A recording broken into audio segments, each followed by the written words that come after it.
ಸ್ನೇಹಿತರೆ, ಮೀಡಿಯಾ ಮಾಸ್ಟರ್ಸ್ಗೆ ಸ್ವಾಗತ ಸುಸ್ವಾಗತ. ಗೆಳೆಯರೆ, ಅಮೆರಿಕ ಇರಾನ್ ಮೇಲೆ ನಡೆಸೋದಕ್ಕೆ ಉದ್ದೇಶಿಸಿದ್ದ ದಾಳಿಯನ್ನು ತಾತ್ಕಾಲಿಕವಾಗಿ ತಡೆ ಹಿಡಿದಿದೆ. ಇದೇ ಸಂದರ್ಭದಲ್ಲಿ ಇರಾನ್ನಲ್ಲಿ ಯಾರೆಲ್ಲ ಮುಲ್ಲಾಗಳ ಆಡಳಿತವನ್ನು ಬೆಂಬಲಿಸ್ತಾ ಇದ್ದಾರೋ ಆ ಜನ ಅಮೆರಿಕದ ವಿರುದ್ಧ, ಅದರಲ್ಲೂ ಟ್ರಂಪ್ ವಿರುದ್ಧ ಸಿಕ್ಕಾಪಟ್ಟೆ ಸಿಟ್ಟು ಮಾಡ್ಕೊಂಡಿದ್ದಾರೆ. ಮೊನ್ನೆ ಇರಾನ್ ಗಲಭೆಗಳಲ್ಲಿ ಸಾವಿಗೀಡಾದ ಯೋಧರ ಶ್ರದ್ಧಾಂಜಲಿಯ ಕಾರ್ಯಕ್ರಮದಲ್ಲಿ ಅಮೆರಿಕದ ವಿರುದ್ಧ ಮಾತ್ರ ಅಲ್ಲ, ಟ್ರಂಪ್ಗೆ ಜೀವ ಬೆದರಿಕೆಗಳನ್ನು ಒಡ್ಡುವಂಥ ಪೋಸ್ಟರ್ಗಳು ಕೂಡ ಅಲ್ಲಿ ಕಾಣಿಸ್ಕೊಂಡಿವೆ. ಇದನ್ನು ಇರಾನ್ನ ಸರ್ಕಾರಿ ಮಾಧ್ಯಮಗಳು ಪ್ರಸಾರ ಮಾಡೋ ಮೂಲಕ ಅಲ್ಲಿನ ಜನರಲ್ಲಿ ಅಮೆರಿಕ ಅಧ್ಯಕ್ಷರ ವಿರುದ್ಧ ಯಾವ ಮಟ್ಟದ ದ್ವೇಷ ಇದೆ ಅನ್ನೋದನ್ನ ತೋರಿಸುವ ಕೆಲಸವನ್ನು ಮಾಡಿವೆ. ಅಷ್ಟೇ ಅಲ್ಲ, ಟ್ರಂಪ್ ಇಲ್ಲವಾದ ದಿನ ನಿಮ್ಮನ್ನು ಕಾಪಾಡೋದು ಯಾರು ಅನ್ನೋ ಬೆದರಿಕೆಯನ್ನು ಕೂಡ ಈ ಮೂಲಕ ಅಲ್ಲಿನ ಪ್ರತಿಭಟನಾಕಾರರಿಗೆ ಕಳಿಸೋ ಪ್ರಯತ್ನ ನಡೆದಿದೆ. ಹಾಗಾದರೆ ಇರಾನ್ನಲ್ಲಿ ಟ್ರಂಪ್ ವಿರುದ್ಧ ಆಕ್ರೋಶ ಯಾಕೆ? ಇನ್ನು ಕಡೆಯ ಕ್ಷಣದಲ್ಲಿ ಟ್ರಂಪ್ ದಾಳಿಯನ್ನು ಮುಂದೂಡಿದ್ದು ಯಾಕೆ? ಏನಾಗ್ತಾ ಇದೆ ಮಧ್ಯಪ್ರಾಚ್ಯದ ವಿಷಯದಲ್ಲಿ? ಬನ್ನಿ ನೋಡೋಣ.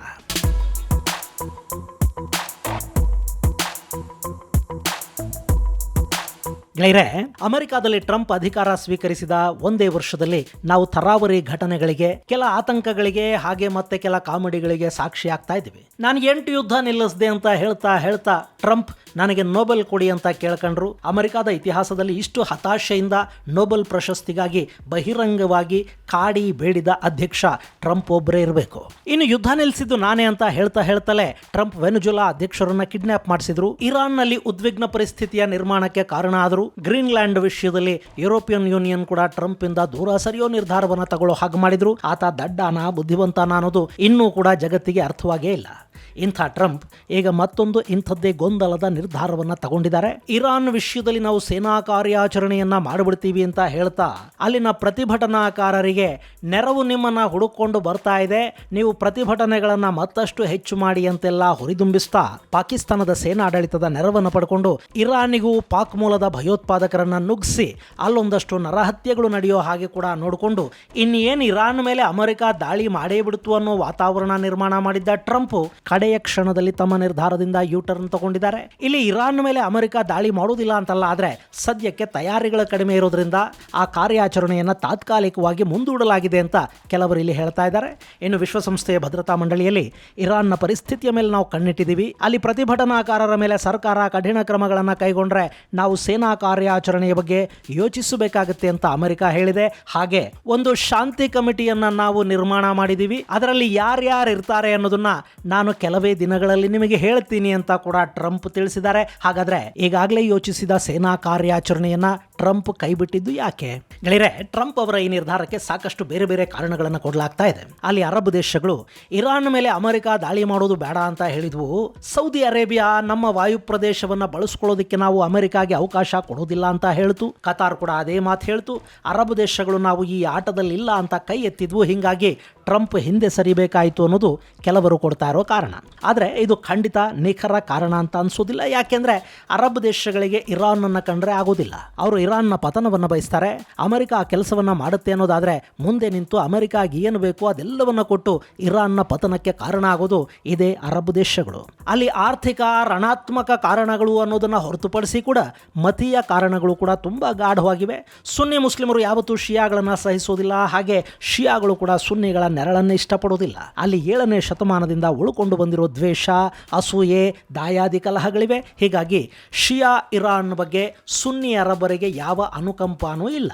ಇಲ್ಲಿ ಒಂದು ಆತಂಕ ಅವರಲ್ಲಿದೆ. ಹೀಗಾಗಿ ಅವರು ಅಮೆರಿಕಾಗೆ ವಾಯು ಪ್ರದೇಶವನ್ನು ಕೊಡೋದಿಲ್ಲ, ಏರ್ ಬೇಸ್ ಕೊಡೋದಿಲ್ಲ ಅಂತಾರೆ ಅಂದ್ರೆ ಅದು ನಂಬೋ ಮಾತು ಖಂಡಿತ ಅಲ್ಲ. ಇನ್ನು ಅಮೆರಿಕಾಗೆ ಅವರು ಹಾಗೆ ಹೇಳೋದಕ್ಕೆ ಸಾಧ್ಯನೂ ಇಲ್ಲ. ಯಾಕೆಂದ್ರೆ ಸೇನೆ, ಆಯುಧಗಳು ಹಾಗೂ ಆರ್ಥಿಕ ಕಾರಣಗಳಿಂದ ಕೂಡ ಅರಬರಿಗೆ ಅಮೆರಿಕ ತುಂಬಾ ಬೇಕಾಗಿದೆ. ಸೊ ಈ ವಾದದಲ್ಲಿ ಹುರುಳಿಲ್ಲ. ಇನ್ನು ಇಸ್ರೇಲ್ನ ಪ್ರಧಾನಿ ನೇತನ್ಯಾಹು ಕೂಡ ಸದ್ಯಕ್ಕೆ ಇರಾನ್ ಮೇಲೆ ದಾಳಿ ಮಾಡೋದು ಬೇಡ, ಈಗ ಅಮೆರಿಕ ದಾಳಿ ಮಾಡಿದರೆ ಅದು ಬೇರೆ ರೀತಿಯ ಸಮಸ್ಯೆಗೆ ಕಾರಣ ಆಗುತ್ತೆ ಅನ್ನೋ ಸಲಹೆಯನ್ನ ಟ್ರಂಪ್ಗೆ ಕೊಟ್ಟಿದ್ದಾರೆ ಅನ್ನೋ ಮಾಹಿತಿಗಳು ಕೂಡ ಕೇಳಿ ಬರ್ತಾ ಇವೆ. ಇಲ್ಲಿ ಇಸ್ರೇಲ್ ಯಾಕೆ ದಾಳಿ ಬೇಡ ಅನ್ನತ್ತೆ? ಮಂಗಳವಾರದವರೆಗೂ ಇಸ್ರೇಲ್ ಯುದ್ಧ ಸಿದ್ಧತೆಗಳನ್ನು ಮಾಡ್ಕೊಳ್ತಾ ಇತ್ತು, ತನ್ನ ಐರನ್ ಡೋಮ್ ಅನ್ನ ಮತ್ತಷ್ಟು ಬಲಪಡಿಸ್ಕೊಳ್ತು. ಹೀಗಿರುವಾಗ ಅಮೆರಿಕ ಇರಾನ್ ಮೇಲೆ ದಾಳಿ ಮಾಡೋದು ಬೇಡ ಅಂತ ಇಸ್ರೇಲ್ ಯಾಕೆ ಹೇಳುತ್ತೆ? ಈ ಹಿಂದೆ ಅಮೆರಿಕನ ಪುಸಲಾಯಿಸಿ ಇರಾನಿನ ಅಣುಸ್ಥಾವರಗಳ ಮೇಲೆ ಬಾಂಬಿಂಗ್ ಮಾಡಿಸಿದ್ದೇ ಇಸ್ರೇಲು. ಇವತ್ತು ಈ ಭಾಗದಲ್ಲಿ ಇರಾನ್ ಯಾರಿಗಾದ್ರೂ ದೊಡ್ಡ ಶತ್ರುವಾಗಿದೆ ಅಂದ್ರೆ ಅದು ಯಹೂದ್ಯರಿಗೆ. ಹೀಗಿರುವಾಗ ದಾಳಿ ಮಾಡೋದು ಬೇಡ ಅಂತ ಇಸ್ರೇಲ್ ಹೇಳಿರಬಹುದು. ಮತ್ತು ಇಲ್ಲಿ ಇಸ್ರೇಲ್ ಕೂಡ ಈ ಮಾತನ್ನು ಹೇಳಿದೆ ಅಂದ ಮೇಲೆ ಕಾರಣಗಳೇನು ಅನ್ನೋದನ್ನ ನಾವು ನೋಡಬೇಕಾಗತ್ತೆ. ಸ್ನೇಹಿತರೆ, ನಿಮಗೊಂದು ಸಣ್ಣ ಮಾಹಿತಿಯನ್ನು ಕೊಡೋದಿದೆ. ಸೆವೆನ್ ಸ್ಯಾಂಡ್ಸ್ ಟೂರಿಸಂ ಇದೇ ಫೆಬ್ರವರಿ 15ಕ್ಕೆ ಪುರಿ ಜಗನ್ನಾಥ ಯಾತ್ರೆಯನ್ನ ಆಯೋಜಿಸಿದೆ. ಈ ಟೂರ್ 3 ರಾತ್ರಿ ಹಾಗೂ 4 ದಿನಗಳದ್ದಾಗಿರುತ್ತೆ. ಈ ಪ್ಯಾಕೇಜ್ ಅಲ್ಲಿ flight tickets, 3 star hotel stay, AC transportation, entry tickets ಹಾಗೂ ಊಟದ ವ್ಯವಸ್ಥೆಯ ಜೊತೆಗೆ 24x7 ಟೂರ್ ಮ್ಯಾನೇಜರ್ ಕೂಡ ನಿಮ್ಮ ಜೊತೆ ಇರ್ತಾರೆ. ಈ ಪ್ರವಾಸದಲ್ಲಿ ಪುರಿ ಜಗನ್ನಾಥ, ಕೋನಾರ್ಕ್, ಬಿರಾಜ್ದೇವಿ ಶಕ್ತಿಪೀಠ, ಭುವನೇಶ್ವರ್, ದೌಲಿ, ಉದಯಗಿರಿ ಮತ್ತು ಸ್ಕಂದಗಿರಿಯ ಜೊತೆಗೆ ಕಟಕ್ ಅನ್ನು ಕೂಡ ನೋಡಿ ಬರೋದಕ್ಕೆ ಸಾಧ್ಯ ಆಗುತ್ತೆ. ಈ ಟೂರ್ಗೆ 31,700 ರೂಪಾಯಿ ವೆಚ್ಚ ಆಗುತ್ತೆ. ಆಸಕ್ತರು 7022848666 7022848666 ನಂಬರಿಗೆ ಕರೆ ಮಾಡಬಹುದು. ಗೆಳೆಯರೆ, ಇರಾನ್ ವಿರುದ್ಧ ದಾಳಿ ಮಾಡೋದು, ಇರಾನ್ ಮೇಲೆ ಯುದ್ಧ ಮಾಡಿ ಅದನ್ನು ವಶಕ್ಕೆ ತಗೊಂಡು ಬಿಡೋದು, ಅದರ ಭೂಮಿಯನ್ನು ಆಕ್ರಮಿಸಿಕೊಂಡು ಬಿಡೋದು, ಇಂಥ ಯಾವ ಯೋಚನೆಯು ಅಮೆರಿಕಾಗಾಗಲಿ, ಇಸ್ರೇಲಿಗಾಗಲಿ ಅಥವಾ ಇರಾನ್ ಅನ್ನ ದ್ವೇಷ ಮಾಡೋ ಅರಬ್ ದೇಶಗಳಿಗಾಗಲಿ ಇಲ್ಲ. ಅಲ್ಲಿ ಸಮಸ್ಯೆಯ ಮೂಲ ಅನ್ನೋದು ಇರಾನ್ ಅಲ್ಲ, ಬದಲಿಗೆ ಅಲ್ಲಿನ ಮುಲ್ಲಾಗಳ ಆಡಳಿತ. ಈ ಹಿಂದೆ ಇದೇ ಇರಾನ್ನಲ್ಲಿ ರಾಜ ಆಡಳಿತ ಇತ್ತು. ರಾಜ ಅಮೆರಿಕಾದ ಎಡಗೈ ಇಶಾರೆಯಲ್ಲಿ ಬದುಕ್ತಾ ಇದ್ದ. ಈ ಇಸ್ರೇಲ್ ಅನ್ನೋದು ರಚನೆ ಆಯ್ತಲ್ಲ, ಆಗ ಅದಕ್ಕೆ ಮಾನ್ಯತೆಯನ್ನು ಕೊಟ್ಟ 2ನೇ ಮುಸ್ಲಿಂ ಬಾಹುಳ್ಯದ ದೇಶ ಇರಾನ್ನೇ ಆಗಿತ್ತು. ಮೊದಲನೆಯದು ಟರ್ಕಿ. ಅವತ್ತಿಗೆ ಇಸ್ರೇಲ್ ಹಾಗೂ ಇರಾನಿನ ಸಂಪರ್ಕಗಳು ಕೂಡ ತುಂಬಾ ಚೆನ್ನಾಗಿದ್ವು. ಅಷ್ಟೇ ಅಲ್ಲ, ಇರಾನ್ ಅರಬ್ ನೆಲದಲ್ಲಿ ಇನ್ನಿತರ ಇಸ್ಲಾಮಿಕ್ ದೇಶಗಳ ಜೊತೆ ಕೂಡ ಉತ್ತಮ ಬಾಂಧವ್ಯವನ್ನು ಹೊಂದಿತ್ತು. ಅವತ್ತಿಗೆ ಶಿಯಾ ಸುನ್ನಿ ಅನ್ನೋ ಜಗಳಗಳು ಕೂಡ ಇರಾನ್ ಮತ್ತು ಸೌದಿ ಆಡಳಿತಗಳ ನಡುವೆ ಇರಲಿಲ್ಲ. ಆದರೆ ಇರಾನ್ನಲ್ಲಿ 1979ರಲ್ಲಿ ಇಸ್ಲಾಮಿಕ್ ಕ್ರಾಂತಿ ಆಯಿತು ನೋಡಿ, ಅಲ್ಲಿನ ಪ್ರತಿಯೊಂದು ಬದಲಾಗ್ತಾ ಹೋಯಿತು. ಇಡೀ ಮಧ್ಯಪ್ರಾಚ್ಯದಲ್ಲಿ ಉಗ್ರವಾದವನ್ನ, ಶಾಡೋ ಗ್ರೂಪುಗಳನ್ನು ಅತಿ ಹೆಚ್ಚಿನ ಪ್ರಮಾಣದಲ್ಲಿ ಇರಾನ್ ರಚನೆ ಮಾಡ್ತಾ ಹೋಯಿತು. ಅರಬ್, ಇಸ್ರೇಲ್, ಇರಾಕ್ ಹೀಗೆ ಎಲ್ಲರ ವಿರುದ್ಧವೂ ಇರಾನ್ ಅನ್ನೋ ಹಾಗಾಯಿತು. ಹಾಗಾದರೆ ಅಲ್ಲಿ ಸಮಸ್ಯೆ ಇರೋದು ಎಲ್ಲಿ? ಇರಾನ್ನಲ್ಲ ಅಥವಾ ಅಲ್ಲಿನ ಆಡಳಿತದಲ್ಲ? ಗೆಳೆಯರೆ, ಇಸ್ರೇಲ್, ಸೌದಿ ಅರೇಬಿಯಾ ಎಲ್ಲರೂ ಬಯಸೋದು ಇರಾನಿನ ಮುಲ್ಲಾಗಳ ಆಡಳಿತವನ್ನು ಕಿತ್ತೆಸಿಬೇಕು, ಅಲ್ಲೊಂದು ಪ್ರಜಾಪ್ರಭುತ್ವ ಅಥವಾ ಅಮೆರಿಕಾದ ಮಾತು ಕೇಳೋ ಸರ್ಕಾರ ಬರಬೇಕು ಅಂತ. ಹಾಗಿರುವಾಗ ಅಲ್ಲಿ ರೆಜಿಮ್ ಚೇಂಜ್ ಆಗಬೇಕೇ ಹೊರತು ಯುದ್ಧ ಅಲ್ಲ. ನಿಮಗೆ ನೆನಪಿದೆಯಾ, ಈ ಹಿಂದೆ ರಷ್ಯಾ ಹಾಗೂ ಯುಕ್ರೇನ್ ಎರಡೂ ದೇಶಗಳಿಗೆ ಭಾರತದ ಪ್ರಧಾನಿ ನರೇಂದ್ರ ಮೋದಿ ಇದೇ ಥರದ ಕಿವಿ ಮಾತೊಂದನ್ನ ಹೇಳಿದ್ರು, ಇದು ಯುದ್ಧಗಳ ಯುಗ ಅಲ್ಲ ಅಂತ. ಹಾಗಾದ್ರೆ ಏನು? ಅನಿವಾರ್ಯ ಸಂದರ್ಭಗಳಲ್ಲಿ ಬಿಟ್ರೆ ಬೇರೆ ಯಾವಾಗಲೂ ಯುದ್ಧಗಳನ್ನು ಮಾಡೋದಕ್ಕೆ ಹೋಗಬಾರದು. ನಮ್ಮ ಶತ್ರುಗಳನ್ನು ಕೊಂದರೆ ಸಾಕು, ಅಥವಾ ಅಲ್ಲಿನ ಆಡಳಿತಗಳನ್ನು ಬದಲಿಸಿದರೆ ಸಾಕು, ಅಥವಾ ಅವರ ಮೇಲೆ ಆರ್ಥಿಕ ಒತ್ತಡಗಳು ಬೀಳೋ ಹಾಗೆ ಮಾಡಿ ಅವರ ಆರ್ಥಿಕ ಅಭಿವೃದ್ಧಿಯನ್ನು ಕೊಂದು ಅಲ್ಲಿ ಆಂತರಿಕ ಗಲಭೆಗಳುಂಟಾಗೋ ಹಾಗೆ ಮಾಡಿದರೂ ಸಾಕಾಗತ್ತೆ. ಇದೆಲ್ಲ ಮಾಡೋದಕ್ಕೆ ಹೆಚ್ಚು ಸಂಪನ್ಮೂಲಗಳ ಅಗತ್ಯ ಕೂಡ ಬೇಕಾಗುವುದಿಲ್ಲ. ಯುದ್ಧ ಅನ್ನೋದು ಅಂತಿಮ ಆಯ್ಕೆಯೇ ಹೊರತು ಅದೇ ಮೊದಲ ಆಯ್ಕೆ ಆಗಬಾರದು. ಇಲ್ಲಿ ಇಸ್ರೇಲ್ ಹಾಗೂ ಒಂದಷ್ಟು ಅರಬ್ ದೇಶಗಳು ಅಮೆರಿಕಾಗೆ ಇದೇ ರೀತಿಯ ಸಲಹೆಯನ್ನ ಕೊಟ್ಟಂತೆ ಕಾಣ್ತಾ ಇವೆ. ಸದ್ಯದ ಪರಿಸ್ಥಿತಿಯಲ್ಲಿ ಇರಾನ್ನ ನಾಗರಿಕರು ಅಲ್ಲಿನ ರೆಜಿಮ್ ವಿರುದ್ಧ ತಿರುಗಿ ಬಿದ್ದಿದ್ದಾರೆ. ಅಲ್ಲಿ ದೊಡ್ಡ ಮಟ್ಟದ ಪ್ರತಿಭಟನೆಗಳು ನಡೀತಾ ಇವೆ. ಅವು ಆಂತರಿಕ ಪ್ರತಿಭಟನೆಗಳು.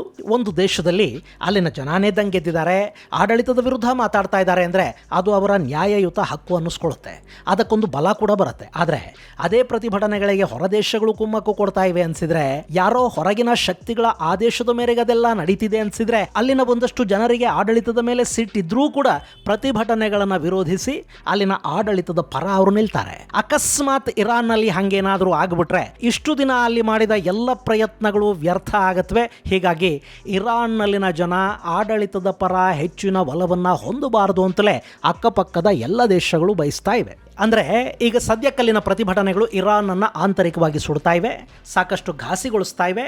ಅದು ಹಾಗೆ ಮುಂದುವರೆದ್ರೂ ಸಾಕು. ಹಾಗಲ್ಲದೆ ಅಲ್ಲಿ ಅಮೆರಿಕ ಈ ಸಂದರ್ಭದಲ್ಲಿ ದಾಳಿ ಮಾಡ್ತು ಅಂದರೆ ಇರಾನಿನ ಖಮೇನಿಯ ವಿರೋಧಿಗಳು ಕೂಡ ಖಮೇನಿಯ ಬೆಂಬಲಕ್ಕೆ ನಿಲ್ಲೋ ಸಾಧ್ಯತೆ ಇರುತ್ತೆ. ಅದು ಅಮೆರಿಕಾದ ಮೇಲಿನ ದ್ವೇಷವಾಗಿ, ಟ್ರಂಪ್ ಮೇಲಿನ ದ್ವೇಷವಾಗಿ ಬದಲಾಗ್ತಾ ಹೋಗುತ್ತೆ. ಈಗಾಗಲೇ ಇರಾನ್ನ ಒಳಗೆ ಅಂಥ ವಾತಾವರಣವನ್ನು ಸೃಷ್ಟಿ ಮಾಡೋದಕ್ಕೆ ಅಲ್ಲಿ ಅಮೆರಿಕ ಮತ್ತು ಇಸ್ರೇಲ್ನ ಹೆಸರು ಹೇಳಿ ಅಮೆರಿಕ ಮತ್ತು ಜಿಯೋನಿಸ್ಟ್ಗಳು ನಮ್ಮ ದೇಶದಲ್ಲಿ ಗಲಭೆಗಳನ್ನು ಸೃಷ್ಟಿ ಮಾಡ್ತಿದ್ದಾರೆ, ಜನರನ್ನ ಕೊಲ್ಲಿಸ್ತಿದ್ದಾರೆ ಅನ್ನೋ ಸುದ್ದಿಗಳನ್ನ, ನೆರೆಟಿವ್ಗಳನ್ನ ಹಬ್ಬಿಸುವ ಕೆಲಸವನ್ನ ಇರಾನ್ನ ಆಡಳಿತ ಮಾಡ್ತಾ ಇದೆ. ಈ ಸಂದರ್ಭದಲ್ಲಿ ಅಮೆರಿಕ ದಾಳಿ ಮಾಡಿದ್ರೆ ಅದರ ಲಾಭ ಖಮೇನಿ ಮತ್ತು ಅವರ ಬೆಂಬಲಿಗರಿಗಾಗತ್ತೆ ಅನ್ನೋದನ್ನ ಅಲ್ಲಿ ನೆತನ್ಯಾಹುನೇ ಡೊನಾಲ್ಡ್ ಟ್ರಂಪ್ ಅವರ ಗಮನಕ್ಕೆ ತಗೊಂಡು ಬಂದರು. ಹೀಗಾಗಿ ಗುರುವಾರ ರಾತ್ರಿ ದಾಳಿ ಮಾಡಿಬಿಡೋ ಮೂಡಲ್ಲಿದ್ದ ಅಮೆರಿಕ ಅಲ್ಲಿ ಹಿಂದೆ ಸರಿತು, ತನ್ನ ದಾಳಿಯನ್ನ ಮುಂದೂಡ್ತು. ಹೀಗಾಗಿನೇ ಇರಾನ್ ಮರಣದಂಡನೆಗಳನ್ನು ಯಾರಿಗೂ ಕೊಡ್ತಾ ಇಲ್ಲ. ಆ ನಿರ್ಧಾರದಿಂದ ಅವರು ಹಿಂದೆ ಸರಿದಿದ್ದಾರೆ. ಹೀಗಾಗಿ ನಾವು ಕೂಡ ಕಾರ್ಯಾಚರಣೆಯಿಂದ ಹಿಂದೆ ಸರಿತಿದ್ದೀವಿ ಅನ್ನೋ ಹೇಳಿಕೆಯನ್ನು ಕೊಟ್ಟು ಟ್ರಂಪ್ ಮುಖ ಉಳಿಸ್ಕೋಬೇಕಾಯಿತು ಅನ್ನೋದು ಸಾಕಷ್ಟು ತಜ್ಞರು ಹೇಳ್ತಾ ಇರೋ ಮಾತು. ಇದು ಇರಲೂಬಹುದು. ಯಾಕೆಂದರೆ ಡೊನಾಲ್ಡ್ ಟ್ರಂಪ್ ತಕ್ಷಣದ ಗೆಲುವುಗಳನ್ನು ಬಯಸ್ತಾರೆ. ಅವರಿಗೆ ದೀರ್ಘಕಾಲದ ಯುದ್ಧಗಳು ಬೇಕಿಲ್ಲ. ಎಲ್ಲ ಸುಲಭವಾಗಿ ವೆನೆಜುಲಾದಲ್ಲಿ ಮುಡುರೋ ವಿಷಯದಲ್ಲಾಯ್ತಲ್ಲ ಹಂಗಾಗಿಬಿಡಬೇಕು. ಆದರೆ ಇರಾನ್ನಲ್ಲಿ ಅದು ಸಾಧ್ಯ ಆಗುವುದಿಲ್ಲ. ಇರಾನ್ ಯುದ್ಧಕ್ಕೆ ನಿಂತರೆ ಖಂಡಿತ ಒಂದು ಸ್ವಲ್ಪ ದಿನ ಕಾದಾಡುತ್ತೆ. ಅವರಿಗೆ ಚೈನಾ ಹಾಗೂ ರಷ್ಯಾದಿಂದ ಒಂದಷ್ಟು ಆಯುಧಗಳೂ ಬಂದಿವೆ, ಮತ್ತೊಂದಷ್ಟು ಆಯುಧಗಳು ಅಲ್ಲಿಗೆ ಬರುತ್ತವೆ, ಅವರ ಮಿಸೈಲುಗಳೂ ಒಂದಷ್ಟಿವೆ. ಸೊ ಯುದ್ಧ ಒಂದೆರಡು ದಿನಗಳಲ್ಲಿ ಮುಗಿಯೋದಲ್ಲ. ಹಾಗೆ ಯುದ್ಧ ಶುರುವಾದರೆ ನಾವು ಅಕ್ಕಪಕ್ಕದಲ್ಲಿನ ಅಮೆರಿಕಾದ ಬೇಸ್ಗಳ ಮೇಲೆ ದಾಳಿ ಮಾಡ್ತೀವಿ ಅಂತ ಇರಾನ್ ಹೇಳಿದೆ. ಅಲ್ಲಿ ಅಕ್ಕಪಕ್ಕ ಅಂದರೆ ಕತಾರ್, ಸೌದಿ, ಇರಾಕ್ ಮುಂತಾದ ದೇಶಗಳು. ಅವುಗಳ ಮೇಲೆ ದಾಳಿ ಆದರೆ ಆ ದೇಶಗಳು ತೀವ್ರ ಆರ್ಥಿಕ ನಷ್ಟಕ್ಕೆ ತುತ್ತಾಗುತ್ತವೆ. ಜೊತೆಗೆ ಆ ದ್ವೇಷ ಕೂಡ ಸಾಕಷ್ಟು ವರ್ಷಗಳ ಕಾಲ ಹಾಗೆ ಮುಂದುವರಿಯುತ್ತೆ. ಇಷ್ಟಾದ ನಂತರ ಕೂಡ ಅಲ್ಲಿ ಆಡಳಿತ ಬದಲಾಗುತ್ತೆ ಅಂತೇನಿಲ್ಲ.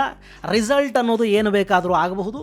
ಈ ದಾಳಿಗಳು ಇರಾನಿನ ಜನರಲ್ಲಿ ಅಂದರೆ ಸದ್ಯಕ್ಕೆ ಎರಡೂ ಕಡೆಗಳಲ್ಲಿ ಕಾಣಿಸಿಕೊಳ್ಳದೆ ನ್ಯೂಟ್ರಲ್ ಆಗಿರೋ ಜನ ಇದ್ದಾರಲ್ಲ, ಅವರಲ್ಲಿ ಇರಾನ್ ಪರ ಸಿಂಪತಿ ಹುಟ್ಟೋ ಹಾಗೆ ಮಾಡಿದರೆ ಖಮೇನಿ ಬೆಂಬಲಿಗರ ಶಕ್ತಿಯಲ್ಲಿ ಹೆಚ್ಚಾಗುತ್ತೆ. ಅದು ಮುಂದೆ ದೀರ್ಘಕಾಲದವರೆಗೆ ದ್ವೇಷವನ್ನು ಹಾಗೆ ಉಳಿಸುತ್ತೆ, ರೆಜಿಮ್ ಬದಲಾವಣೆಯನ್ನು ತಡೆಯುತ್ತೆ. ಈ ಕಾರಣಕ್ಕೆ ಅರಬ್ ದೇಶಗಳಿಗೆ ಈಗ ಯುದ್ಧ ಅನ್ನೋದು ಬೇಕಿಲ್ಲ. ಇನ್ನು ಅಮೆರಿಕ ಕೂಡ ಈ ಯುದ್ಧ ದೀರ್ಘಕಾಲಕ್ಕೆ ಹೋದರೆ ಅದಕ್ಕೆ ಬೇಕಾದ ತಯಾರಿಯನ್ನು ಮಾಡಿಕೊಂಡಿಲ್ಲ. ಸೋಲೋದು ಅಮೆರಿಕಾಗೆ ಇಷ್ಟ ಇಲ್ಲ. ಅಮೆರಿಕಾಗೆ ಅಲ್ಲ, ಯಾವ ದೇಶದ ಸೇನೆ ಕೂಡ ಸೋಲೋದಕ್ಕಾಗಿ ಯುದ್ಧವನ್ನು ಮಾಡೋದಿಲ್ಲ. ಸೊ ಅಮೆರಿಕಾದ ಸೇನೆಗೆ ಕೂಡ ಒಂದಷ್ಟು ತಯಾರಿಗಳನ್ನು ಮಾಡಿಕೊಳ್ಳೋದಕ್ಕೆ ಸಮಯಾವಕಾಶ ಬೇಕು. ಹೀಗಾಗಿ ಈ ಸಂಘರ್ಷವನ್ನು ಅಮೆರಿಕ ಮುಂದೂಡುವ ನಿರ್ಧಾರವನ್ನು ತಗೊಂಡಿದೆ. ಅದು ಕೂಡ ಇಸ್ರೇಲ್ ಹಾಗೂ ಅರಬ್ ದೇಶಗಳು ಮತ್ತು ಅಮೆರಿಕಾದ ಸೇನಾಧಿಕಾರಿಗಳು ಹೇಳಿದ ನಂತರ.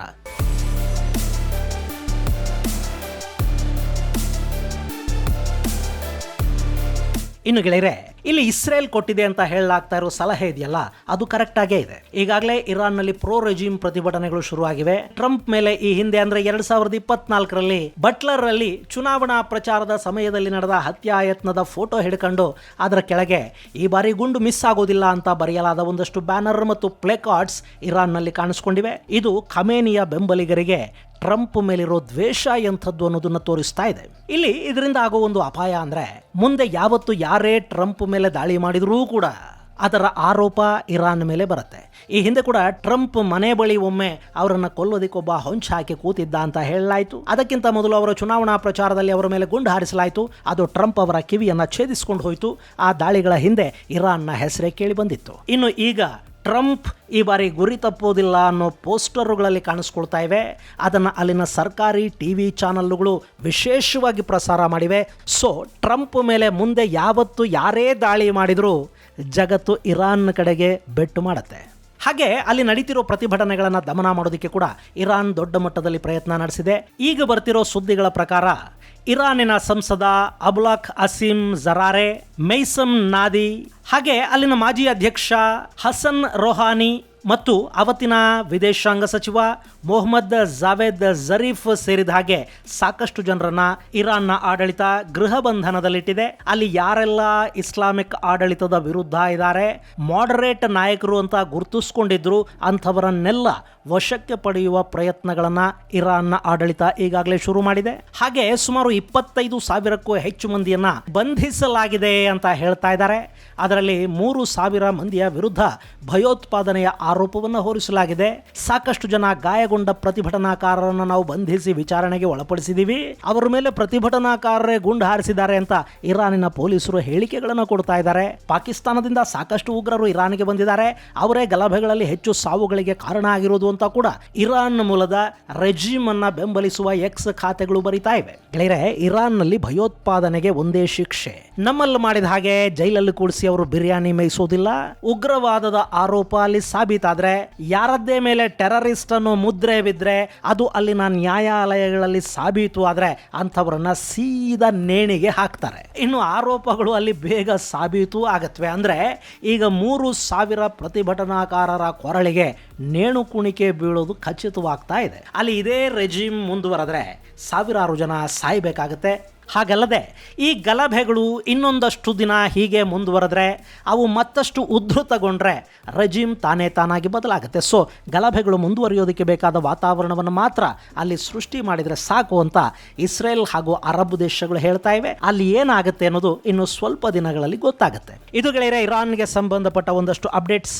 ಮುಂದಿನ ಸಂಚಿಕೆಯಲ್ಲಿ ಮತ್ತಷ್ಟು ವಿಶೇಷಗಳ ಜೊತೆ ಮತ್ತೆ ಭೇಟಿಯಾಗೋಣ. ಅಲ್ಲಿವರೆಗೆ ಜೈ ಹಿಂದ್, ಜೈ ಕರ್ನಾಟಕ.